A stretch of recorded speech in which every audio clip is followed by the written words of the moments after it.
Balitang Bayan, Numero 1, Aksyon, Balitang Bayan, Numero 1, two-time kapisanan ng mga broadcasters, Golden Dev nominee for Best Provincial Newscast. Aksyon, Balitang Bayan, Numero 1. Aksyon, Balitang Bayan, Numero 1. Kagkaroon ang inyo News Team.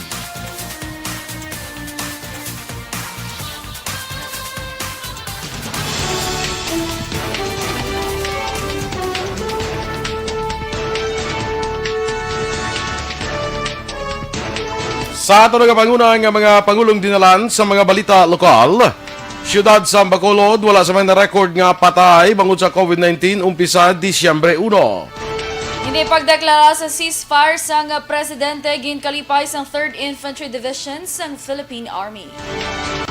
Sa mga balita nasyonal, aligasyon nga naghatag sa suhol ang Chinese firm nga Sinovac para aprobahan ilang vaccine o sisaon sang gobyerno sang Pilipinas. Presidente Duterte handa manawag sa pwesto kung mapamatud-an nga imbolbado siya sa korupsyon. Maayong aga Bacolod, maayong aga Bilugabahin sang Western Visayas. Karon nga la Huwebes, Disyembre 10, 2020. Ang inyong news team, Aksyon Iden Aboso. Aksyon Boy Duran, ang mga balita lokal pagkatapos lamang sa Mabigat.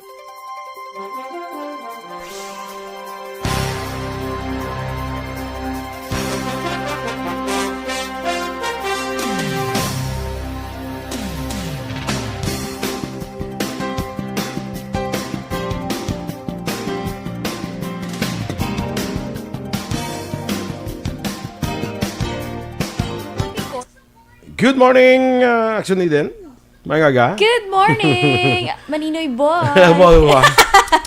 Makumpare ko. Galapit na lang, galapit Galapit na lang, mo. galapit, So, gadamo nga nagadamo, action boy. Ate mga kumpare ko, tema, no? Oh, grabe. Sige, mata-mata talaga sila ko. Kay bag-o pa lang ni mo. Una pa lang ni nga hugna sa Si ngatan. Maninoy mo, one bulgalyo niya. Good morning, Action Boy, and Aksyon Ihada Eden. Oh, wow, kompleto. Good morning, Maninoy. Kamusta ka dira? Kamu dira ni Maninay? Wow. Maninoy mo, Alma. Kompleto na. Maninoy one ball kag Maninay Alma. Perfect. Okay. Perfect. Oh, good. Sige. Good morning sa kay Alex Montesa. Ari na siya. Sige. Sa kay RR Montua Rehinio. Ikaw ba sa sabi na live? Bayabi ka. Ambalya. Sa pagsugod sang adlaw nga ini, akon mga idolo gasingita na sa ere. Ay, bongga! Idolo kag abyan nga hindi ko gid mabalibaran kung Aksyon Radyo na ang istoryahan. Ay, bongga! Mga abyan ko sa kahanginan, kabay padayon kamo nga bugayan sang kabakod sang kaalam para sa padayon nga pagserbisyo sa amon nga tanan. Diri sa istasyon nga napud-an sang kadalagan. Wow! Perfect! Grabe! Effort gid bala no. Tagaan award guro ay. Tagaan sa Christmas tree tadi sa tupad ta. Pwede man guro. Good morning man kay LM Muhar. Sa kay Jocelyn Arizevita Olak. Flora May Baculi Merosol. Good morning man.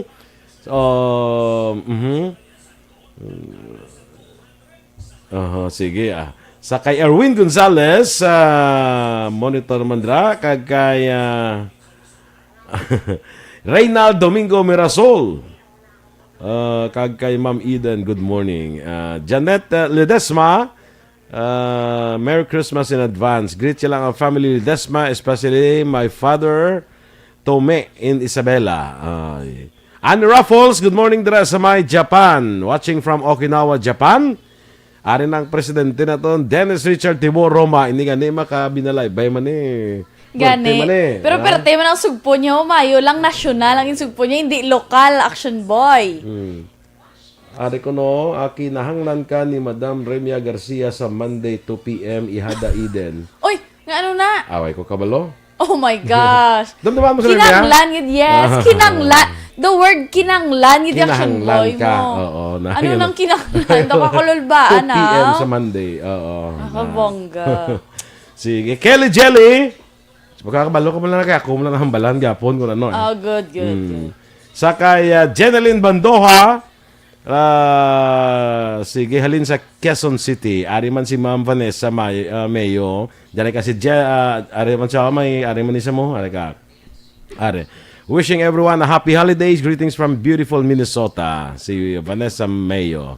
Sige. Aksyon Eden. Hambal ni RR man to Action Boy. Abyan kabay pa ang akong friend request, hindi mo man pagbalibaran kay 1 week na stuck sa imo kaharian. Nan, sige ha, kita Action Boy. Ay, ka-open sa akon nga. Wala FB. paliwan. Wait pa. Nano naman. Sige. Okay. Kay Nonoy Quadernal Jr., good morning tra sa imo Noy. Kag kay Sir Quadernal, Fernandina Quadernal Jr., kag Senior, good morning. Edwin Escopel, maing agaman. Standby sa mga balita lokal.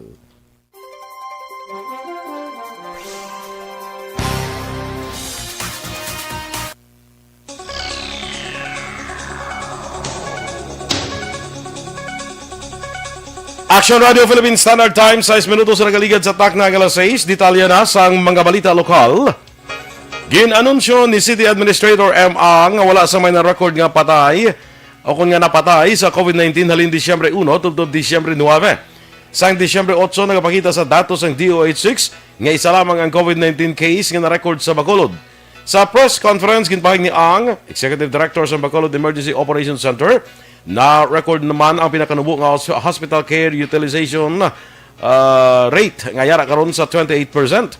Sa piyak sa sininga development, padayon nga nagapangabay si Ang nga hindi magkumpiyansa, mag-exercise kag sundon gid ang minimum health standard para malikawan ang post-holiday surge sang COVID-19 cases.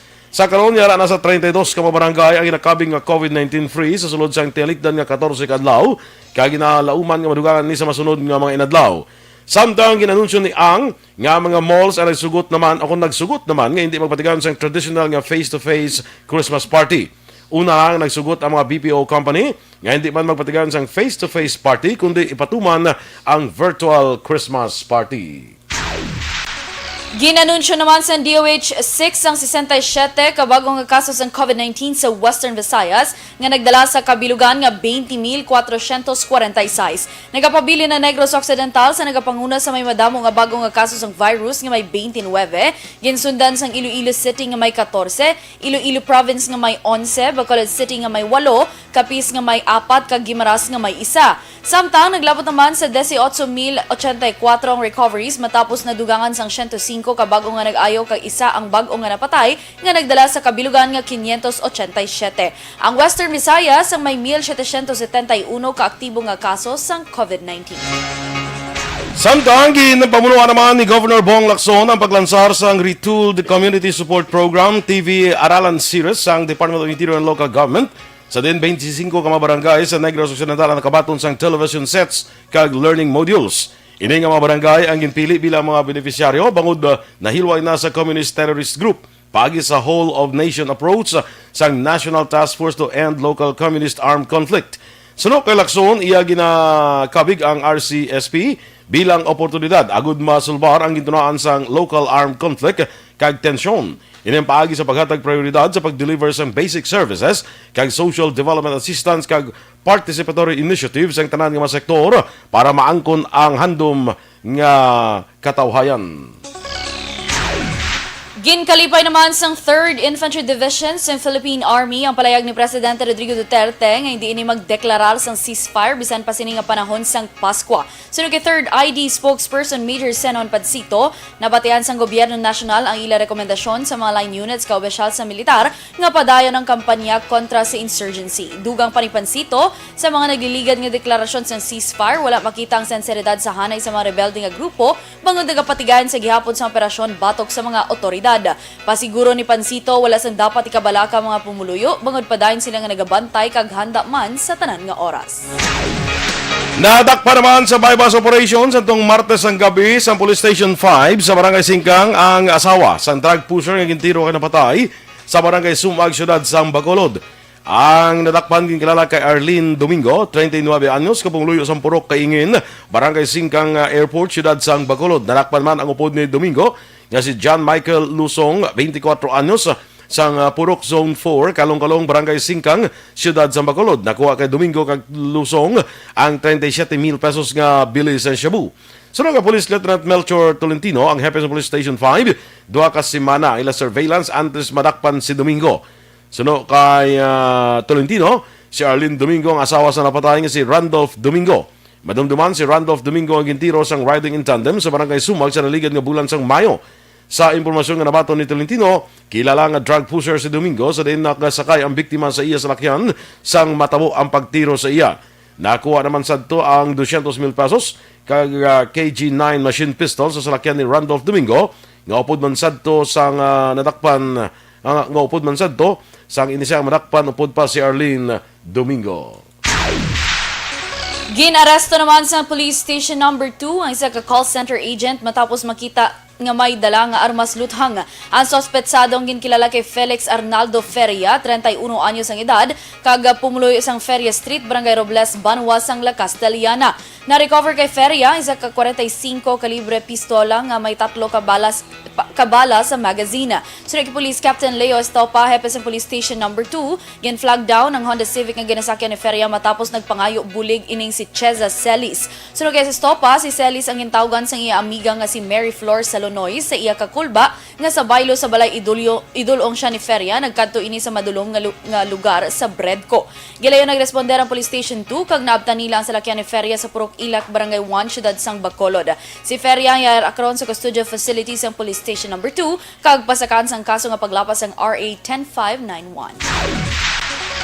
Arestado naman ang isa ka construction worker sa bypass operation sa Menlo Village Phase 2 sa Barangay Zone 10, Syudad San Talisay. Ang nadakpan kilala kay Edgar Brian San Joaquin, 40 anyos, residente sa mga lugar. Sunod ka Police Major Jigger Jimeno, ang hepe sa Talisay City PNP, naaktuhan sa kapulisan nga nagabaligya sa ginasuspetsuhan shabu si San Joaquin, rason nga ilay nagindakop. Nakuha sa suspect ang siyam tanan ka plastic sachet sa ginasuspetsuhan shabu nga may dangerous drugs board value nga 27,000 pesos. Ginahanda na karon ang kaso batok sa sining suspetsado. Sa katapusan nga balita lokal, ginabulubantay sa kamilyon ka pesos nga balor sa pagkabutang ang natupok sang kalayo sa sunog nga nagluntad kahapon sang aga sa Barangay Zone 15, Syudad sang Talisay. Sa inisyal nga pagpangusisa ni Talisay City Fire Marshal Senior Inspector Jovelyn Zamar, ang among nga puloy-an ang ginapanag-iyahan ni Claudio Dumaraog kag ginakabing nga ancestral house sang pamilya. Dugang pa ni Zamar, nagapadayon pa ang pagpangusisa sang arson investigator sa gintunaan man sang kalayo. Madumduman nga sa interview sa Aksyon Radio kay John Dumawag, ginpahayag sini nga ang dilapidated electrical wiring nga napahamtang sa ila sala ang ginhalinan sang kalayo kag wala man sang may na-report nga nasamaran sa nagluntad nga sunog. Aksyon Radio Philippine Standard Time, las 6:13.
Good morning kay Raymar Beranyo Lingoste. Good morning ko no. Of course, ma-Earl. Ara naman siya. Doors Magbulugtong Tehome. Good morning. Sir Alex Fuentes. Good morning man. Hambaliwat ni R.R. Montua Rehinio. Aksyon boy. Hambalya. Kabay pa ining programa. Padayon nga magapamayagpag sa kadalagan kag kapaslawan. Kay kabalo kamo gamay pa lang ako sa Himamaylan. Aksyon radyo na ang kinaandan sang tanan. Ang radyo nga may dala nga kamatuoran. Hello, Aksyon Eden. Bag-o ko nga abyan. San o ko pa ikaw ay makitaan. Bongga. Makitaan mo ako subong Kay basi maano ka bala ma-disappoint ka sa personal. Charot lang. Wow. Arnel po Desamparado. Good morning. Watching live from Barangay Mansilingan. Virginia Ortizo. Watching live sa La Carlota with Carmen and Juca Herardino. Keep safe lang. Madamo gid nga salamat. Of course, Ma'am Cory Vidaha. Good morning. And Action Boy na tutugali mo basa kagina kay President Dennis. No gina-greet niya gid ang REFC kag of course Sir Regent Tan Villalon and Anthony Jones Havilio Ceblano. Thank you so much. Kay di na to man. And Bella, watching live from Iloilo. Action Boy, thank you so much. Good morning. Sa dali lang mangita kung di ka nadampi. Follow mo dyan. Dali lang. Arnel, sakay Arnel ka na? Ha? Di ka nadampi, Virginia Ortizo, tapos na? Oo, dira ka na kay Len J. Tejano. Ari pa si Cory Vidaha. Tapos na. Tapos na. Yes. Sige. Arman Regalado, good morning man. Nagapamati kami diri, nagamonitor kami, samtang nagapangape sa Barangay Kamang-Kamang, Isabela. Sakay Mary Ann Lepalam, good morning, stay safe. Kaghiluman kay Marisol Donita Sendang family, kag Lepalam family. Gracia Hareta Horvidalia, good morning man, watching from Silay City. Good morning dra kay habi niya Julius, kag kay Aya. Sakay Nenas Ko, Mike Agaman, sakay migo naton Phil Alon Sagay, dra sa Japan. Good morning, Susan Jaime Allen, sakay Judenia Sarmiento Puig Lazaro. Good morning. Teresa Linaha Kayaw, may agaman na classmate. Sakay wala gid kamo kuno ya tandem ni Dorel. Madam Perfect Energy. Sige lang nga matamaton tala na kay basi bala dumukon kami Dumugon kami bala Action Door. Dahil na magbato Malabago, good morning man. Kay mama niya Nora sa Barangay Lukotan. Kay Ryan Belio, good morning and Merry keep safe Christmas. man. Merry Christmas. Kay John Nagion, Pag-Action Boy. John Nagion, Merry yes, Christmas, good morning. Merry God Christmas. bless to all.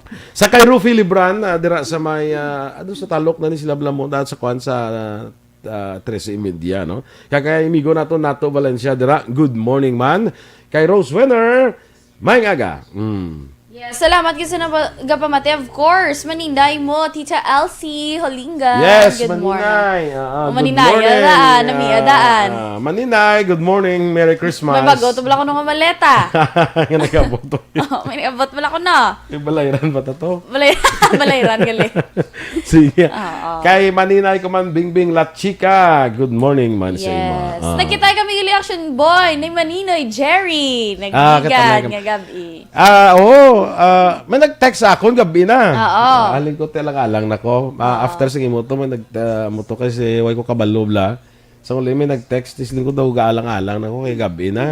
Ano oras to nagsugod ang kuanaw? Mga 6 ang Action Boy lights on. Ang Pero text ako na 7:30. Nga don't you worry kay ang naanaranta. Ang naanaranta dayon, wala sige, yaman. gyapon, no. Good. Tayang nag-text ako ni 7:30. Abi makadto ka pa to alas 6 ang event. Cute kini isang suon ko no. Aso. Grabe gid siya.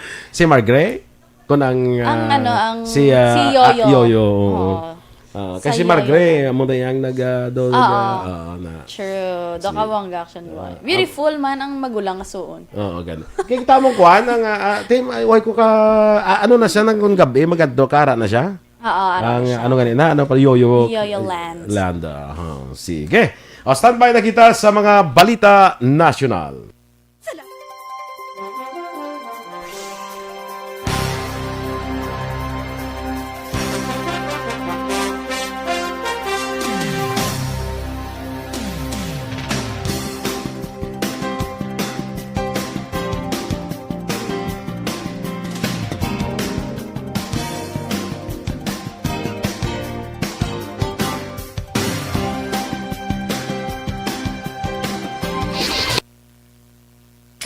naman sa complete management.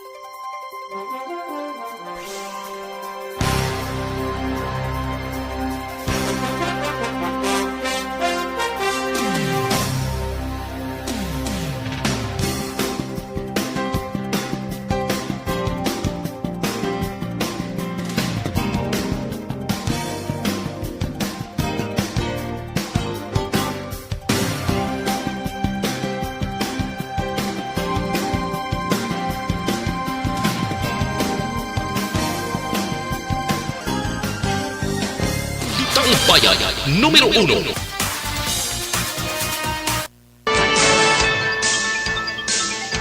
Aksyon Radio Philippine Standard Time, las 6:22, detalye na sa aton mga balita nasyonal.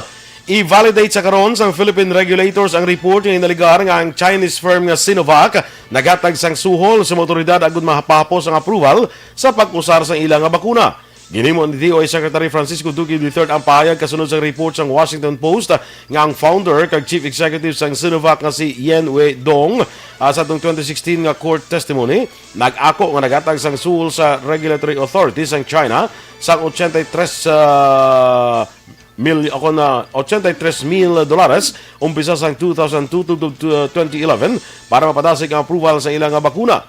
Ang Sinovac na target nga mag-supply sang COVID-19 vaccine sa Pilipinas ang nakakuha na sang approval sang Vaccine Expert Panel sa dalom sang Department of Science and Technology.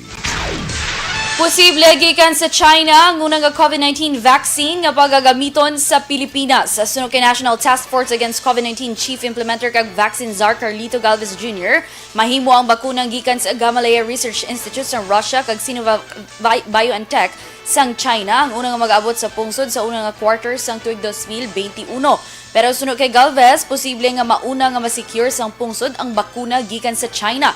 Madumduman ang Indonesia ang nakakuha na sang 1.2 million nga doses nila sang Sinovac vaccine gikan man sa China. Ginpahayag naman ni Food and Drug Administration Director General Eric Domingo nga ang drug manufacturer o distributor kag gobyerno lamang ang makapangabay sa ahensya para sa emergency use operation o authorization sa pag-usar sang vaccine nga yara pa sa development. Sunod kay Domingo, ang emergency use authorization ang wala nagkakulugan nga ang bakuna handa na for commercial use. Duwa pa ni Domingo, ang Department of Health mahimo nga maka-apply sa EUA sa bylaws sang drug maker. Ginpahanumdum naman sa Department of Health nga ang mga organizers sa ila papel nga ipasiguro nga ginasunod ang safety protocol sagud malikawan nga ang conferences, seminar kag parehong event halin sa paglaptas ng COVID-19 infections. Ginhimo sa DOH ang panumdum angot sa concerns sang Octa Research Group nga nasambit nga gatherings nga ginatugutan sa general community quarantine areas nga limitado sa 30% venue capacity mahimo mangin super spreader events sang COVID-19. Ginako sa DOH nga anuman nga mass gathering may potensyal nga halinan sa paglaptas ng virus, ilabi na kung wala nasunod ang safety protocols. Ginaangot sang Octa Research Group sa paggutok sa mga evacuation center ang pagsaka sa COVID-19 infection sa maramong mga probinsya sa Pilipinas. Sunod kay Professor Guido David sang Octa Research Group, may narecord nga pagsaka sa kaso sang virus sa Cagayan kag Isabela nga pila lamang sa mga probinsya nga apektado sa paglaslas sang Bagyo Ulysses. Sa namuluan, sunod-sunod nga bagyo ang nag-igo sa Luzon sa katapusan nga bulan sa Oktobre, tubtob Nobyembre nga nagtulod sa mga linibo ka mga Pinoy nga magtiner sa evacuation center sa piyak sa COVID-19 pandemic. Liwat naman ginpahayag ni Presidente Rodrigo Duterte nga nakahanda siya manaog sa pwesto kung mapamatud-an nga imbolbado siya sa korupsyon kadungan sang pagpahayag nga wala sang pulos ang panggobyerno kung wala sang salig ang publiko. Apang nagpaandam si Duterte angot sa paghimo-himo sang istorya agud gubaon ang mga opisyal. Bilang reaksyon naman sa pahayag ni Duterte, ginhangkat sa Philippine Center for Investigative Journalism si Duterte nga ipagwa sa publiko ang iya Statement of Assets, Liabilities and Net Worth o SALN. Una na ginlaslasan sa mga kritiko ang Office of the President kag Office of the Ombudsman matapos wala ginpagwa sa publiko ang SALN ni Duterte sang tuig 2018. Target naman sa Department of Labor and Employment nga makumpleto ang pagbaragdag sang cash assistance sa mga trabahante nga napektuhan sang COVID-19 antes ang adlaw sang Pasko. Suno kay Labor Undersecretary Benjo Santos Benavides, ginmando ni Dole Secretary Silvestre Bello III nga dapat matapos ang paghatag sang kwarta antes ang Pasko. Sa libuluan, masobra 93% sang 16 bilyones pesos ng alokasyon sang ahensya ang para sa assistance sa mga empleyado sa formal kag informal sectors, lagip na ang overseas Filipino workers. Sa katapusan nga balita national, ginkompirmar naman ni Trade Secretary Ramon Lopez nga naka-full isolation siya sa karon matapos nagpositibo sa COVID-19 kag ini siya ang ikaapat nga cabinet official nga natapikan sang virus. Sa statement, ginpahayag ni Lopez nga may exposure ini sa isa ka persona nga nagpositibo man sa virus sa adtong Disyembre 2, 2020. Ginpasiguro ni Lopez nga symptomatic ini kag wala na naghatag sang dugang nga detalye. Magluwas kay Lopez, nagpositibo man sa adto sa COVID-19 sa Interior Secretary Eduardo Año, Public Works Secretary Mark Villar kag Education Secretary Leonor Briones, apang sila tanan ang nagka-recover na sa masakit.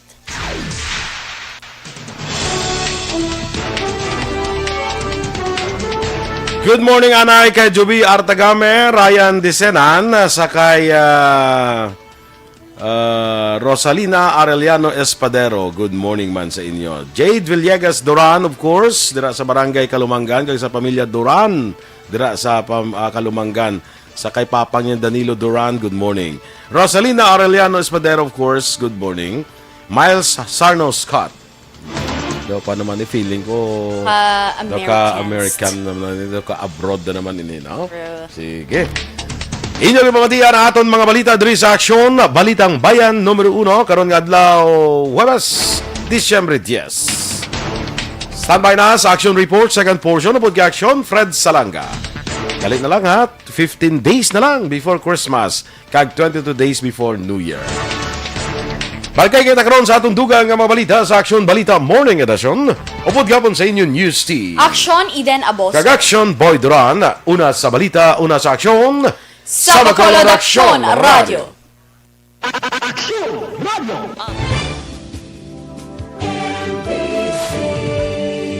Manila Broadcasting Company. Sa balita, komentaryo, issue, serbisyo publiko. Aksyon Radio. Sa Bacolod, Aksyon Radio. Aksyon